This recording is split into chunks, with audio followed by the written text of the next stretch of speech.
नमस्कार। आज सुने आमल की एकादशी की व्रत कथा। फाल्गुन माह के शुक्ल पक्ष की एकादशी को आमल की एकादशी कहा जाता है और कई जगह इसे रंग भरी एकादशी के नाम से भी जाना जाता है। इस दिन भगवान विष्णु को प्रसन्न करने के लिए व्रत रखने की परंपरा है। कहते हैं कि आमल की एकादशी यानी आंवला एकादशी का व्रत रखने वाले जातकों के सभी कष्ट दूर हो जाते हैं और हर मनोकामना पूर्ण होती है। अगर कोई इस दिन व्रत रख रहा है तो उसे पूजन के बाद व्रत कथा अवश्य पढ़नी चाहिए, क्योंकि कोई भी व्रत बिना कथा के पूरा नहीं होता। तो आइए बड़े ही प्रसन्न मन से आमल की एकादशी की व्रत कथा का श्रवण करते हैं। पहली कथा। पौराणिक मान्यताओं के अनुसार माना जाता है कि ब्रह्मा जी की उत्पत्ति विष्णु जी की नाभि से हुई। एक बार ब्रह्मा जी ने पर ब्रह्म की तपस्या कर स्वयं को जानने का प्रयास किया। तपस्या से प्रसन्न होकर भगवान विष्णु ने ब्रह्मा जी को दर्शन दिए। उन्हें देखते ही ब्रह्मा जी की आंखों से आंसुओं की धारा बहने लगी। मान्यता है कि ब्रह्मा जी के आंसू जब उनके चरणों पर गिरे, आंसू आंवले के पेड़ में बदल गए। तब विष्णु जी ने कहा कि आज से यह वृक्ष और इसका फल मुझे बेहद ही प्रिय होगा, और जो भी भक्त आमल की एकादशी के दिन इस वृक्ष की पूजा करेगा या मुझ पर आंवला चढ़ाएगा, वो मोक्ष की तरफ अग्रसर होगा। अब सुने दूसरी कथा।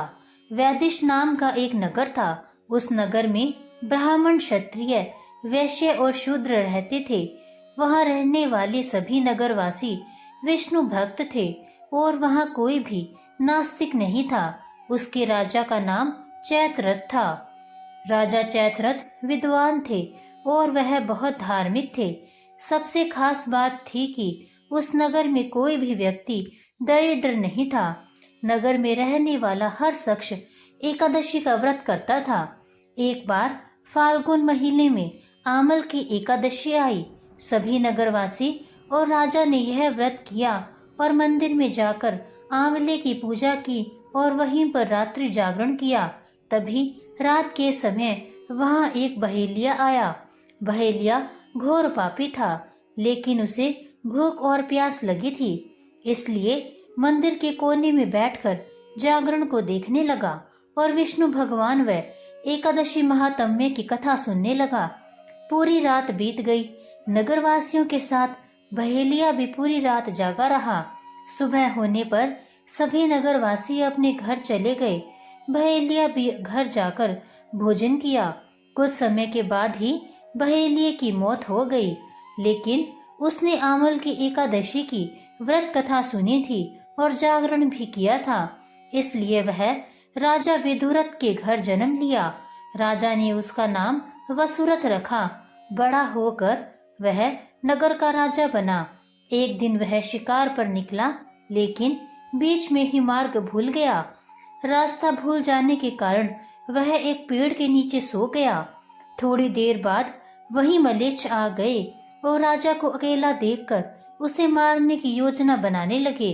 उन्होंने कहा कि इसी राजा के कारण उन्हें देश निकाला दिया गया, इसलिए इसे हमें मार देना चाहिए। इस बात से अनजान राजा सोता रहा।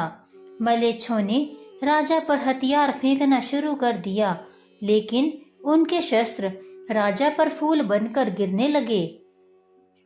कुछ देर के बाद सभी मलेच्छ जमीन पर मृत पड़े थे। राजा की जब नींद खुली तो उन्होंने देखा कि कुछ लोग जमीन पर मृत पड़े हैं। राजा समझ गया कि वह सभी उसे मारने के लिए आए थे, लेकिन किसी ने उन्हें मौत की नींद सुला दी। यह देखकर राजा ने कहा कि जंगल में ऐसा कौन है जिसने उसकी जान बचाई है।